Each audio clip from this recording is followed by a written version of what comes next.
రైతు రుణమాఫీపై చర్చను మళ్లించేందుకే హైడ్రా పేరుతో కాంగ్రెస్ ప్రభుత్వం హైడ్రామా ఆడుతోందని విమర్శించారు కేంద్ర మంత్రి బండి సంజయ్.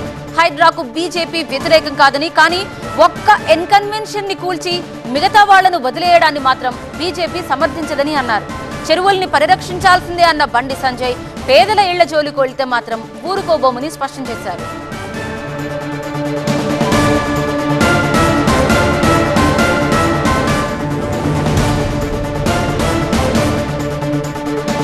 ఇప్పుడు కాంగ్రెస్ పార్టీ ఏం చేసింది?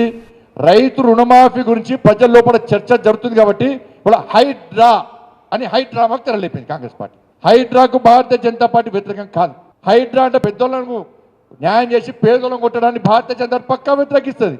ఒక ఎన్కన్వెన్షన్ కొట్టి ఇతర ఫామ్ హౌస్లను ఇతర పెద్ద పెద్ద కంపెనీలను కాపాడుతా అంటే భారతీయ జనతా పార్టీ ఒప్పుకోదు. వాళ్ళ స్పష్ట భారతీయ క్లారిటీ ఉన్నది. భారతీయ జనతా పార్టీ చెరువులను ఆక్రమించుకొని, కుట్రలను ఆక్రమించుకొని, ఇతర ప్రభుత్వ స్థలాలను ఆక్రమించుకొని స్వార్థం కోసము బిల్లులు కట్టేదాన్ని భారతీయ జనతా పార్టీ పక్కా వ్యతిరేకిస్తాం.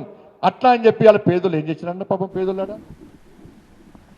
మిగతా కాలేజీలు కూడా కూల్చుతామంటున్న కాంగ్రెస్ ప్రభుత్వం సల్కం చెరువులో కట్టిన ఓవైసీ కాలేజీలను ఎందుకు కూల్చడం లేదని ప్రశ్నించారు బండి సంజయ్. ఓవైసీకి కాంగ్రెస్ ప్రభుత్వం భయపడుతోందని విమర్శించారు. ఓవైసీ అనే వ్యక్తి నా కాలేజీ మీద చేయేస్తే ఇవ్వని వదిలిపెట్టమంటే ఈ పిరికి పంద ప్రభుత్వం చేతులు ముడుచుకొని ఇట్లా కూర్చున్నది. ప్రభుత్వం నోటీస్ ఇస్తారట. నోటీస్ నెక్స్ట్ అకాడమిక్ ఇయర్లో ఆలోచిస్తారట. అంటే చేయలేని చవట చేసిన ప్రభుత్వం కాంగ్రెస్ పార్టీ ప్రభుత్వం. ఇవాళ ఓవైసీ వార్నింగ్ ఇస్తే భయపడే ప్రభుత్వం కాంగ్రెస్ పార్టీ ప్రభుత్వం.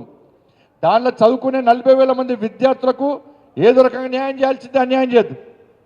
కానీ అన్నీ కూల్చినప్పుడు ఓవైసీకి ఎందుకు ఎగ్జిబిషన్ ఇలా కాంగ్రెస్ పార్టీ స్పష్టం చేయాలి.